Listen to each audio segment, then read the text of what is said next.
Hi అండి. ఈరోజు నేను మా పిన్ని వచ్చేసి 8 కేజీల చేపల పులుసు అయితే చేస్తున్నాము. ఇది ఎలా చేయాలో ఏంటనేది ఫుల్ వీడియో అయితే తీశాను, కానీ కొన్ని బిట్లు అయితే పోయినాయి. ఇంకా అందుకని చెప్పి ఉన్నంత వరకు అయితే మీకు చెప్తున్నా. ఇది వచ్చేసి మొత్తం మా అమ్మమ్మ స్టైల్‌లోనే చేశామండి. మా అమ్మమ్మ ఎలా చేసిద్దంటే నేను చూపించలేకపోతున్నాను కాబట్టి మీకు చెప్తాను. ఇష్టం ఉన్నవాళ్ళు ఇలా ట్రై చేయండి. లేకపోతే మీ స్టైల్‌లో మీరు ట్రై చేయండి. ఒక్కసారి ఇలా ట్రై చేయండి. చాలా బావుంటది.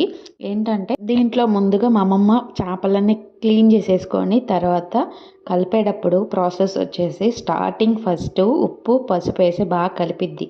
తర్వాత కొంచెం కారం, తర్వాత కొంచెం కరివేపాకు, ఉల్లిపాయలు, పచ్చిమిర్చి, తర్వాత అల్లం పేస్ట్ మొత్తం దానికి పట్టేదాకా కలపాలి. అది మొత్తం బాగా చాలా టైం తీసుకోండి. అప్పుడే ముక్కకి పట్టిద్దన్నమాట. టేస్ట్ కూడా బాగొచ్చిద్ది. ఇంక మొత్తం కలుపుకోవాలి. నేను ఇదే ఫస్ట్ టైం అండి అంత పెద్ద కర్రీ అయితే ఇలా చేత్తో కలపడం.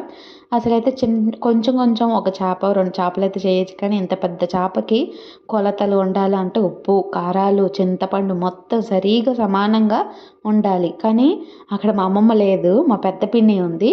మా పిన్నికి మా అమ్మమ్మ తర్వాత మా పిన్ని మా ఇంట్లో చాలా బాగా చేసిద్ది. అందుకని చెప్పి మా పిన్నియే కూర్చొని నాకు చెప్తుంది ఇంక మొత్తం. ఇలా చేయాలి, అలా చేయాలని.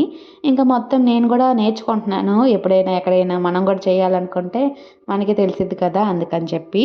ఇంకా ఇది టేస్ట్ అయితే చూస్తున్నాను లాస్ట్‌లో చింతపండేసి. ఎప్పుడైనా సరే చేపల కూరలో ఒకేసారి ఉప్పు, కారాలన్నీ పట్టాయా లేదా అని చెప్పి టేస్ట్ చేసి స్టవ్ మీద పెడితే ఇంకొకసారి చేత్తో ముట్టుకోకుండా పని ఉండదు మనకి.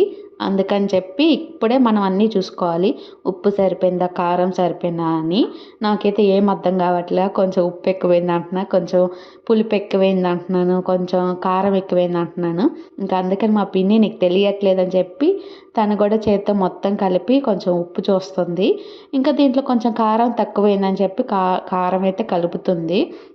నేను ఆ పేస్ట్ చూపించా కదా, అదొచ్చేసి గసగసాలు, పచ్చి కొబ్బరండి. లేకపోతే ఎండి కొబ్బరైనా వేసుకొని మనం మిక్సీ అయితే పట్టుకోవచ్చు. అయితే గసగసాలు ఎక్కువ నానబెట్టి అప్పుడు ఎండు కొబ్బరిలో కానీ, పచ్చి కొబ్బరిలో కానీ వేసుకొని మిక్సీ పట్టాలి. ఈ పేస్ట్ వచ్చేసి కూర అయిపోతుంది ఒక 10 నిమిషాల ముందు, పావుగంట ముందున్నప్పుడు కలిపేసుకొని అప్పుడు ఒక 10 నిమిషాలు బాగా మగ్గపెట్టి లాస్ట్‌లో కొత్తిమీర వేసేస్తే చాలా బాగుంటుందండి. మీకు నచ్చినట్లయితే లైక్ చేసి కామెంట్ చేయండి. బాయ్.